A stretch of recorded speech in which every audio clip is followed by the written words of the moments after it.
हमने इस पे रिसर्च शुरू किया है तो उन्होंने ये महसूस किया है कि जिन कर्मचारियों को दोपहर खाने के बाद वो झपकी लेने की छूट दे रहे हैं उनकी काम करने की एफिशिएंसी 3 गुना बढ़ गई है। एफिशिएंसी बढ़ रही है। तो वो कह रहे हैं कि पहले से ज्यादा काम कर रहे हैं, तनख्वाह उतनी ही है, बस एक झपकी लेने की छूट उनको मिली है, काम बढ़ गया उनका। तो आप भी महसूस कर सकते हैं। और माताओं बहनों को तो विशेष विनती है, क्योंकि आपका घर का काम भी कुछ कम नहीं है। किसी भी फैक्ट्री को चलाना बहुत आसान है, घर चलाना बहुत मुश्किल काम है। और घर में भी सबसे मुश्किल काम है बच्चों को बड़ा करना। मैं मानता हूं दुनिया में इससे बड़ा कोई काम नहीं। तो आपको काम तो घर में भी है, आप भी भोजन के बाद एक झपकी लेने का नियम बना ही लो। सब काम छोड़कर झपकी ले लो आप। क्योंकि मैं आपसे यह कह रहा हूं कि आपके शरीर के स्वस्थ रहने से ज्यादा बड़ा कोई काम नहीं है दुनिया में। जो आपका शरीर दुरुस्त रहेगा तो घर आगे भी ठीक से चलता रहेगा। इसलिए कोई संकोच नहीं, कोई लिहाज नहीं, कोई शर्म नहीं। सास की शर्म नहीं, ससुर की शर्म नहीं, पति की शर्म नहीं, बच्चों की शर्म नहीं। आपने दोपहर का खाना खाया, झपकी ले ही लो। 20 मिनट से 40 मिनट, जिंदगी आपकी सुखी रहेगी, जिंदगी भर आप सुखी रहेंगे। इसमें कोई शर्म की बात नहीं है, यह शरीर की जरूरत है। जैसे भूख लगती है तो हम खाना खाते हैं, इसमें क्या शर्म करते हैं। वैसे ही खाना खाते ही ब्लड प्रेशर बढ़ता है और ब्रेन को ज्यादा प्रेशर बर्दाश्त नहीं है, तो नींद लेना ही शरीर के लिए अच्छा है। तो आप ये कर लो। पुरुषों के लिए भी मेरी विनती है। आप कहेंगे जी दुकान में व्यवस्था नहीं, कुछ बना लो, आगे पीछे कुछ तोड़ ताड़ के ऐसी व्यवस्था कर लो कि खाते ही पैर सीधे करने को कुछ तो हो जाए। आप कहेंगे जी बैंक में काम करते हैं, बीमा कंपनी में काम करते हैं, तो मैं अमेरिका यूरोप की उन कंपनियों की लिस्ट दे देता हूं जहां पर यह नियम बन चुका है। आपके बैंक और बीमा वालों को वो लिस्ट दिखा दो कि जब ये अमेरिका और कनाडा और ब्रिटेन और ऑस्ट्रेलिया और न्यूजीलैंड में कानून बन सकता है तो हिंदुस्तान में क्यों नहीं। बागवट तो हिंदुस्तान के थे।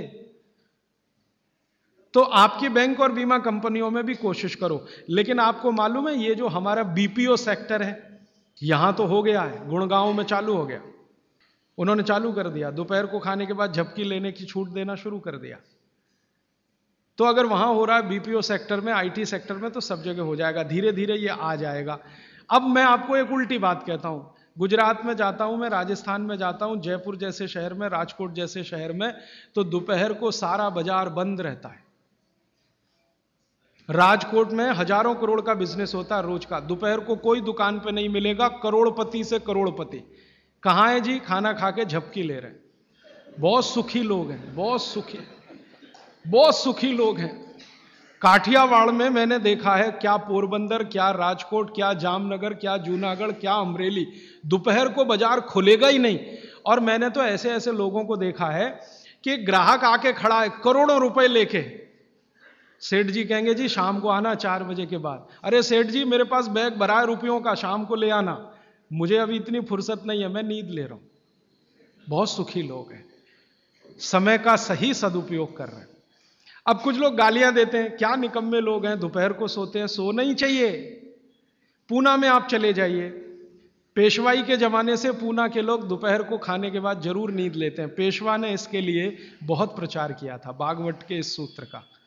तो वहां भी है, पूना में भी है। जो पुराने शहर है ना हिंदुस्तान में, हर जगह ये देखने को मिलेगा, दोपहर के खाने के बाद सब झपकी लेंगे ही। तो कर्नाटक में भी है, तमिलनाडु का मुझे मालूम नहीं क्योंकि ज्यादा मैं घूमा नहीं। लेकिन आप ये ध्यान रखो कि ये जो नियम आप पालन करो तो ये प्रकृति के अनुकूल है, शरीर के अनुकूल है, इसलिए इसमें शर्म नहीं, झिझक नहीं। अच्छा, अब इसका उल्टा सूत्र है आगे का। वो ये कहते हैं कि दोपहर और सुबह के खाने का अगर आपने नींद लिया है खाने के तुरंत बाद, तो रात का भोजन माने शाम का भोजन, रात से मतलब हमेशा शाम, ध्यान रखना। तो शाम के भोजन के बाद कभी भी विश्रांति नहीं लेना, उल्टा है बिल्कुल। सुबह का भोजन किया तब तो विश्रांति जरूरी है, शाम का भोजन किया तो 2 घंटे तक विश्रांति नहीं लेना। 2 घंटे माने 6 बजे खाना खा लिया तो 8 बजे ही जाना सोने के लिए, उसके पहले नहीं। 5 बजे खाया तो 7 बजे, 2 घंटे तो विश्रांति लेना ही नहीं। क्यों? सुबह का जो है क्रम शाम को उल्टा है। सुबह सूर्य का प्रकाश है, पवन का स्पर्श बहुत तीव्र है, शाम को सूर्य का प्रकाश बिल्कुल नहीं है। तो शरीर की बायोकेमिस्ट्री पूरी बदल जाती है सुबह और शाम। सुबह कुछ तरह के हार्मोन्स हैं, शाम को दूसरे तरह के हार्मोन्स। तो शाम के लिए वो ऑब्जर्वेशन करके कहते हैं कि कभी भी खाने के बाद तुरंत सोना नहीं, अगर सोएंगे तो हार्ट अटैक, डायबिटीज, सब बीमारी आने की संभावना। तो शाम को खाने के 2 घंटे बाद तक ना सोएं, सुबह खाते ही जरूर विश्रांति लें। अब आके एक तीसरा सूत्र उन्होंने लिखा है, दोनों को शायद मिलाया उन्होंने, वो कभी भी एक्सट्रीम पे नहीं गए भागवत जी, बीच में ही रहे, मिडिल मार्ग हैं, मध्य मार्ग है। वो ये कहते हैं कि सुबह और शाम को अगर जो आप ये दोनों नियम पालन नहीं कर पाते किसी कारण से, करें तो बहुत अच्छा है, नहीं कर पाते तो वो ये कहते हैं कि 10 मिनट के लिए वज्रासन में जरूर बैठ जाएं, सुबह और शाम दोनों। सुबह का नियम अगर आप पालन नहीं कर पाते, माने विश्रांति नहीं ले पा रहे किसी कारण से, और शाम का भी नियम पालन नहीं कर पा रहे हैं, 2 घंटे तक आपको सोना नहीं है किसी भी कारण से, कारण कुछ भी हो, तो वो ये कहते हैं वज्रासन में जरूर बैठें 10 मिनट। वज्रासन आप सब समझते हैं, ये ऐसे पैर पीछे करके बस 10 मिनट बैठ जाइए खाने के बाद, सुबह भी और शाम को भी। और प्राणायाम और योग में महर्षि पतंजलि ने कहा है कि भोजन के बाद जो किया जाने वाला आसन है वो ये एक ही है, बाकी कोई आसन आप नहीं कर सकते। और महर्षि पतंजलि कहते हैं, महर्षि पतंजलि भागवत के बाद के हैं, महर्षि पतंजलि कहते हैं कि अगर वज्रासन में कोई बैठता है तो शरीर बिल्कुल वज्र के जैसा ही होता है। वज्र आप समझते हैं, एकदम कठोर मजबूत। अब मैंने हिंदुस्तान के कई लोगों को देखा, गांधी जी को तो मेरी आंखों से नहीं देखा, शोभाकांत जी ने देखा है। गांधी जी घंटों घंटों वज्रासन में बैठते थे, घंटों घंटों घंटों घंटों। और आप देखो एकदम पतला दुबला शरीर और अंग्रेजों की लाठी खाने को हमेशा तैयार। वो वज्रासन की कृपा है गांधी जी। गांधी जी कोई आसन नहीं करते थे, कोई प्राणायाम नहीं करते थे, सुबह घूमने जरूर जाते थे, लेकिन हमेशा ये वज्रासन में जब मौका मिला बैठ गए, जब मौका मिला बैठ गए। और घंटों घंटों 3-3 घंटे तो लोगों ने उनको देखा बिना हिले डुले वज्रासन में बैठ के चिट्ठी लिख रहे हैं, किताब पढ़ रहे हैं, वगैरह वगैरह। तो 10 मिनट तो न्यूनतम करें ही, ज्यादा से ज्यादा अगर आप कर सकें, समय समय पे वज्रासन में बैठते रहें, तो शरीर की बहुत सारी क्रियाएं एकदम दुरुस्त रहती। ये 3 सूत्र हुए, और एक चौथा सूत्र बता देता हूं। हमारे भागवत ऋषि कहते हैं कि आप जब खाना खा रहे हैं तो खाना खाते समय आपका चित्त और मन दोनों शांत रहने चाहिए। चित्त और मन 2 अवस्थाएं, चित्त की है, मन की है। मॉडर्न साइंस में ना चित्त है ना मन है, वो ब्रेन की बात करते हैं, माइंड की बात करते हैं। माइंड अलग है, मन अलग है, ब्रेन अलग है, चित्त अलग। तो वो कहते हैं चित्त और मन दोनों शांत रहें। तो चित्त और मन को शांत रखने का क्या उपाय है? तो शायद इसी के लिए हमारे देश में ये है कि भजन करें खाने के पहले, या ईश्वर की प्रार्थना करें खाने के पहले। अगर ईश्वर की प्रार्थना आप कर रहे हैं, कोई सूत्र बोल रहे हैं, तो निश्चित रूप से आपके मन और चित्त में शांति आएगी। तो खाने के पहले मन और चित्त को शांत करें, भजन के द्वारा या तो भगवान की प्रार्थना के द्वारा, कोई मंत्र के द्वारा, कोई सूत्र के द्वारा, जैसे आप करना चाहें वो करें।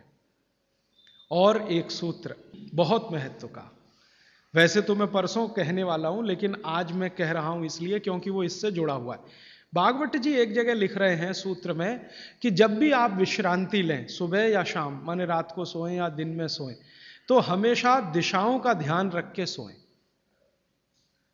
अब यहां पे वास्तु घुस गया, वास्तुशास्त्र, वास्तु भी विज्ञान है। तो वो कहते हैं कि इसका जरूर ध्यान रखें। क्या ध्यान रखें? तो वो कहें हमेशा आपको विश्रांति लेते समय सिर सूर्य की दिशा में रहे।